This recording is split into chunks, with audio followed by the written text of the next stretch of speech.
Y en Egipto el pueblo exige la renuncia de Hosni Mubarak, un hombre que gobernó el país por 30 años.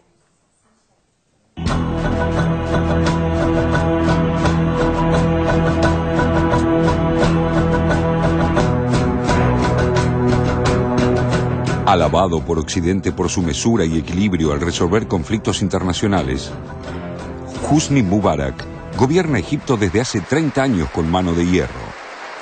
Nacido en 1928 en el delta del Nilo, Mubarak, hijo de un funcionario, entró a la arena política a través de la carrera militar.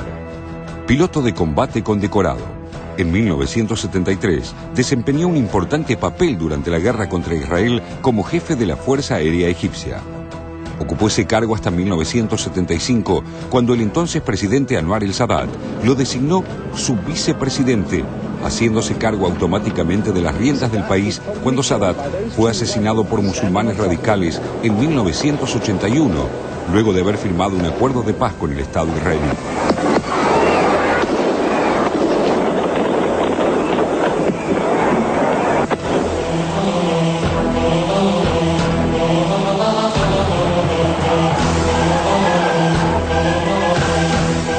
Ya en el poder, Mubarak logró mantener el controvertido acuerdo, construyendo durante estas 3 décadas el papel del líder regional en Medio Oriente, garantizando la seguridad y la paz en su país a partir de su permanencia en el poder.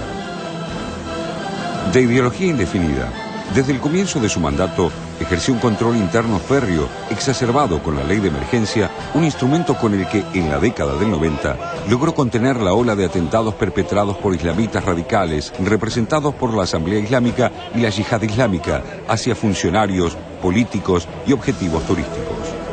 Hasta el mismo Mubarak salió ileso de un ataque espectacular sobre su desfile de automóviles en Addis Abeba en 1995.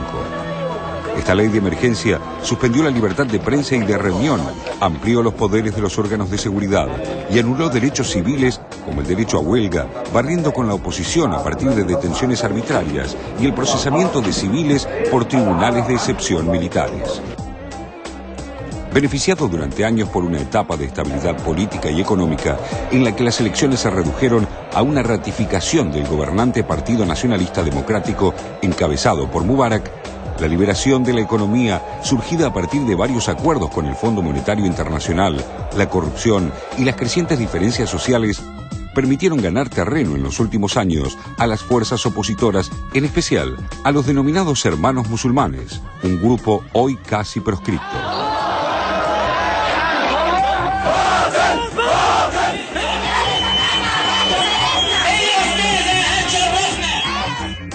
Socio fiable para Estados Unidos y pilar decisivo para la estabilidad del Medio Oriente, Hosni Mubarak fue mimado por los líderes occidentales a partir de su participación en la conciliación en el conflicto entre israelíes y palestinos. Precisamente, el acuerdo de paz entre Egipto e Israel le valió durante años ser apartado de la Liga Árabe, situación que logró revertir a fines de la década de los 80. Otro paso adelante en la relación con Estados Unidos y Europa fue su alianza con la coalición de países que llevó adelante una guerra para expulsar a las tropas iraquíes de Kuwait en 1991.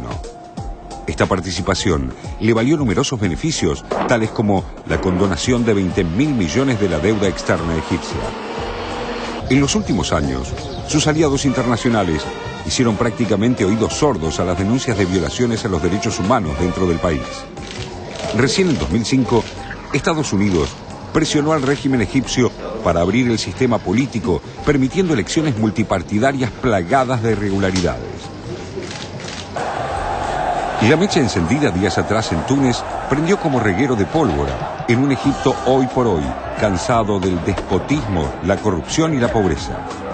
Desde el pasado 25 de enero, una ola de protestas inspiradas en las revueltas tunecinas en demanda de reformas políticas y económicas y empeñadas en la dimisión del viejo líder sacuden a la nación más poblada del mundo árabe. Con cerca del 40% de sus 80 millones de habitantes sumidos en la pobreza, Egipto, tarde o temprano, le dirá basta a su octogenario gobernante.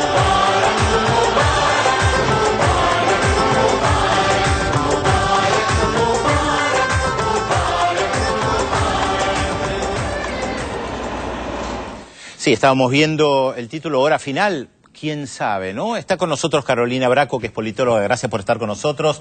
Vive en El Cairo ya hace varios años. Nos va a ayudar a comprender un poco la sociedad egipcia, esta sociedad tan convulsionada y que todavía no hay un momento decisivo.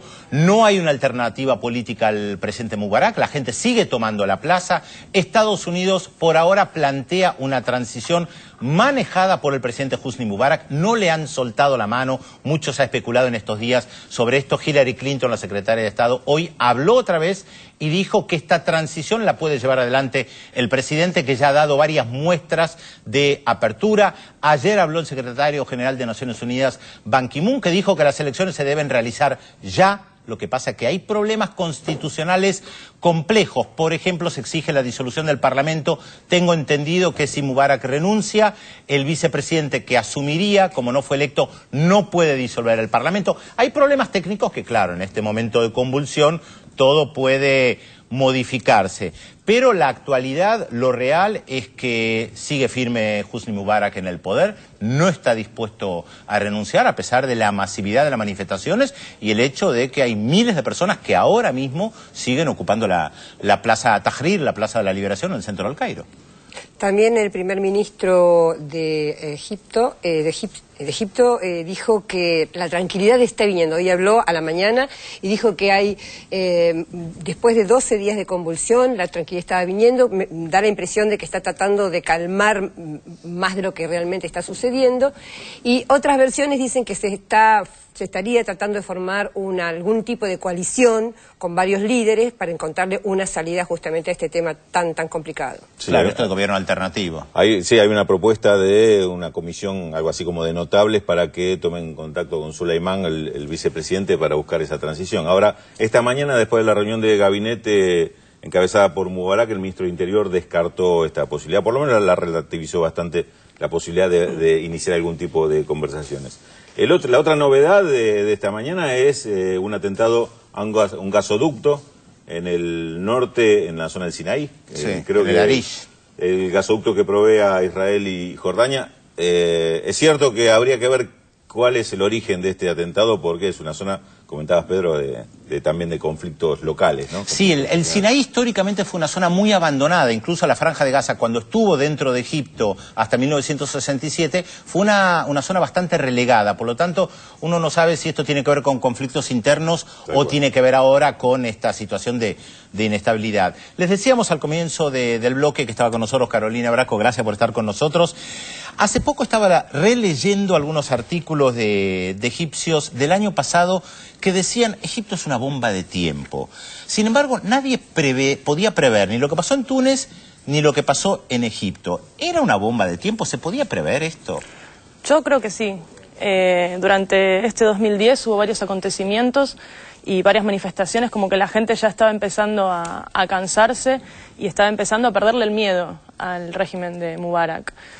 Hubo 2 o 3 acontecimientos claves, que fueron los 2 chicos que mató la policía en Alejandría, que empezaron a haber muchísimas manifestaciones en Alejandría de jóvenes, con formas de lucha diferentes. O sea, no la típica manifestación, sino, por ejemplo, había una de las manifestaciones que se paraban todos los chicos en la ribera del Mediterráneo, vestidos de negro, y eso era bastante impactante porque es larguísima la ribera y estaba toda cubierta, algunos leyendo el Corán, otros con fotos de los chicos.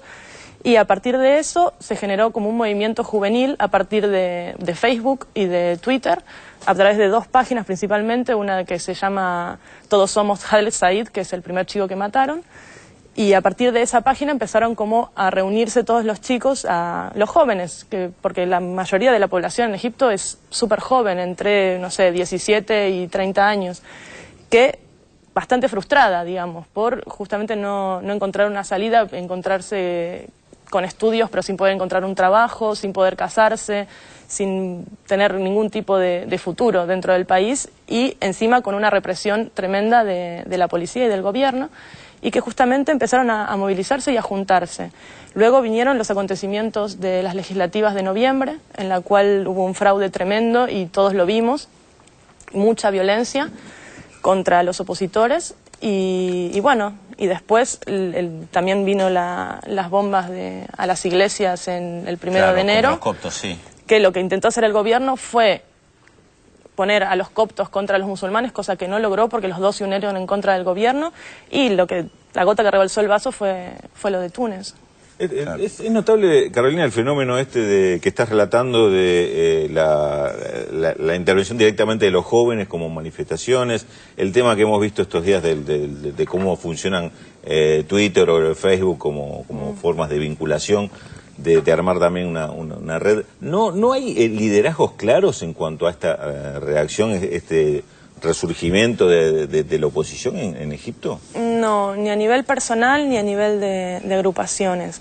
Hubo en un momento un grupo que se llamaba Kefaya, que fue bastante fuerte, ¿no? Sí, que fue bastante fuerte, pero era un grupo como de élite intelectual en algún punto y con el cual la gente no se siente identificada. ¿Y este movimiento de jóvenes que vos decías es el 6 de abril? El 6 de abril es un movimiento. Ah, uno de los movimientos. Un movimiento. Pero en realidad los jóvenes se están manifestando masivamente por iniciativa propia, digamos, no porque los esté movilizando ningún grupo. No. Ahora, más allá de las movilizaciones, un elemento central en este tipo de regímenes políticos para que caiga un gobierno es también que un sector de la burguesía se distancie, como en el caso de Túnez o en otros casos donde hay un cuerpo muy fuerte que domina la economía. ¿Qué tensiones hay en los diferentes sectores económicos respecto del poder que puede llegar a tener este presidente con el cual me imagino que la mayoría de los sectores económicos tienen buenas relaciones?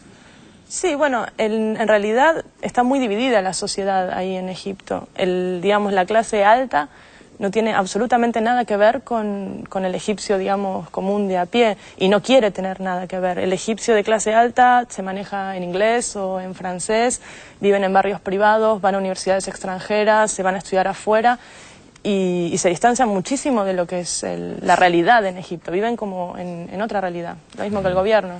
Ahora, el sector empresario, vos lo categorizás dentro de esta clase alta. Sí. Está muy relacionado con el extranjero. Claro, por lo que vos escribís parecería una aristocracia, pero digamos... Y es una clase de la conducción empresaria también tiene esas características. Bueno, yo no he tenido contacto directo pero sí, en principio, factor de poder, principio sí, o sea, en general es como siempre el contacto con el extranjero es lo que da la pauta de dónde se posiciona uno en la escala social en Egipto. Sí, claro, ¿y hay que tenerle miedo a los hermanos musulmanes? No. ¿Cómo son? ¿La gente los quiere? ¿Son populares? Contanos un poco. Bueno, lo que tienen porque hay un poquito de fantasma con los hermanos musulmanes. Sí, pero qué sé yo, lo que pasa es que los hermanos musulmanes es el único grupo político que hace trabajo de base en Egipto. Y bueno, o sea, mucha gente se siente quizás identificada con los hermanos justamente porque los hermanos conectan con lo que tienen en común la mayoría de los egipcios, que es la religión, y la gente es muy religiosa, entonces conectan por ahí. También los hermanos han cooptado mucho de estos jóvenes frustrados, justamente, para unirlos, digamos, a sus filas, pero yo no creo realmente, no tienen un grado de aceptación. No son agresivos, son violentos, digamos, o son políticos. Bueno, yo la verdad es que no he tenido mucho contacto con ellos, pero sí conozco gente que ha estado estudiando allá o ha hecho tesis sobre los hermanos musulmanes, no sé qué, y son gente muy accesible y son súper, no son locos que van con un cuchillo por la boca, son gente muy preparada.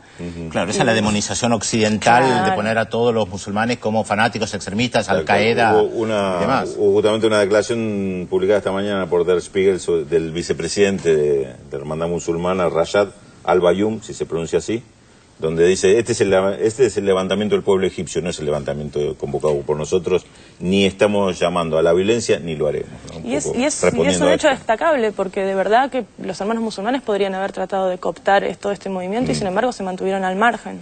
Lo cual, no sé, sorprende, pero positivamente. Bueno, y Mubarak también basó su poder durante mucho tiempo, lo sigue basando también, con el tema del miedo hacia el extremismo islámico, los hermanos musulmanes, hay como una excusa ahí. Sí, pero también dentro de Egipto el Estado policial lo sostenía como con un miedo con que atacara a Israel, cuando todos sabíamos que eso era completamente irreal. Decías al principio, cuando te preguntaba Pedro, que era de alguna manera previsible esta reacción contra Mubarak, que le estaban perdiendo el miedo. Ahora, lo previsible de aquí en adelante es que se pueda formar una coalición para sustituir a este gobierno, reemplazar a este gobierno. Digamos, dado que, como decías también, no hay liderazgos políticos claros, ¿no? Bueno, sí, probablemente se genere algún gobierno de coalición, pero que también va a estar distanciado seguramente del pueblo. O sea, ahora lo que la gente quiere es que bajen a Mubarak, pero nadie sabe, o sea, a quién quiere la gente. Justamente porque no hubo oportunidad de que se formara ningún liderazgo. ¿Y necesariamente dependiente de Estados Unidos? No lo sé. Hoy justamente en un diario egipcio, Al Masri Al-Yom, hay un artículo que se titula La falta de un liderazgo revolucionario. Y explica muy bien esta situación donde no hay líderes, la gente está en las plazas, sabe lo que no quiere, pero todavía no sabe lo que quiere, no se armó esa estructura que muchas veces uno ha analizado respecto a las revoluciones, de un doble poder, de un gobierno que se plantea y dice, nosotros somos la alternativa de poder, no parece ser representado tampoco por el Al-Baradei, el Premio Nobel de la Paz, y esta tal vez sería la última pregunta hacia vos, ¿qué lugar ocupa en la sociedad egipcia el Baradei, que durante tantos años ha vivido afuera y ahora aparece como diciendo yo puedo hacerme cargo? Bueno, el Baradei surgió hace aproximadamente un año, apareció en la escena política egipcia y en principio generó cierto tipo de esperanza dentro de la élite intelectual también. Pero enseguida la gente empezó a ponerse en contra justamente por eso, porque es una persona que vive hace mucho tiempo fuera de Egipto y que está muy alejado de lo que es la realidad política egipcia y social. La gente no confía en el Baradei. ¿Qué fue lo que más te gustó de Egipto? La gente. Sí, que es cariñosa, amable, ¿cómo es? Es súper solidaria, súper amable y tienen un sentido del humor verdaderamente único. ¿Y qué te comunicas vos con ellos? En árabe. En árabe. Sí, bueno, gracias Carolina por estar con nosotros, le vamos a recordar, está haciendo su doctorado en cine egipcio. Sí. Y vive en el Cairo, así que realmente muchas gracias por estar con nosotros.